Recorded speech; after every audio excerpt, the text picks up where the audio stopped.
una mi sab chan ku lo chuak turin a hun atanga lo chuak turin kan sobe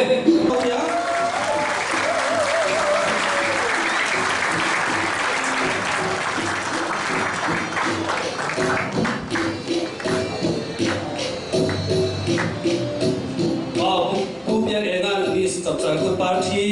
alarang oi kan nei chu fu lu ba lo oi dia lai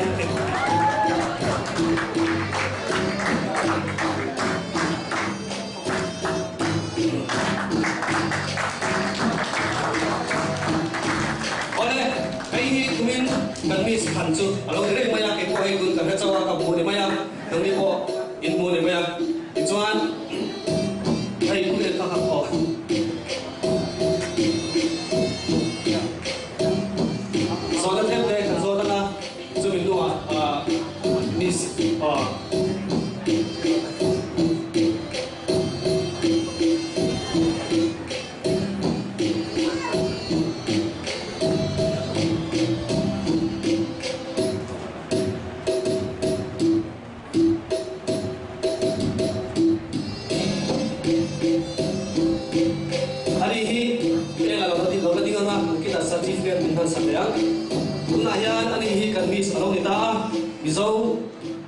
Malaysia bisa tebis kalau kita abing kan so tengah abing maksud boleh intinya abing dia tangkui kan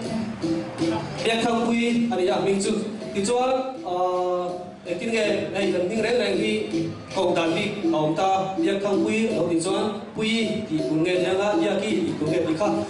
kau tangkui min intinya kau cincin intinya kan kau cincin dikah minang hilang tadi dia tadi dia kauวันนี้ดังจวนเดียร์ตีดินกับกองดอท่านี่อามาพวกเขาเลยกองดอที่เขาว่าที่จวนที่กันโซ่เด็ดตัวเจ้าเดียร์เตะไอ้เดียร์ก็กันลงที่ตักเสียจวนกันดูเข้าแบบนี้ไอ้มาเลเซียมิโซมิสลงที่ตาค่อยคว้าจังยังไงคอร์มาจังหลงกันตัวกันมาอย่างเช่นละค่อยคว้าจังหลงกันไงนี่เนี่ยTahal tu in lokal lah, tujuan Malaysia ni yang dikupangai lokal. Sangat berian lah, lokal tu aku nak yang kuntung Malaysia, kuntung Filipina, lokal tak. Tujuan, helah tujuan mikual kan dia, kan lokal nak kuah, kan saya nak kuah, kan gaya cuba. Tujuan tujuan ingai begini kerana, tujuan tujuan atu pergi ingai pergi ni yang dikah di Filipina. Kan lepas tujuan kan. Người lại phải xuống tên lái về đây đi không nên lục theo bao nhiêu thì cho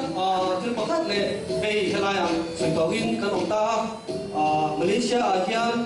quay lại ở đây có sao quay mua đằng này quay về ở đây cái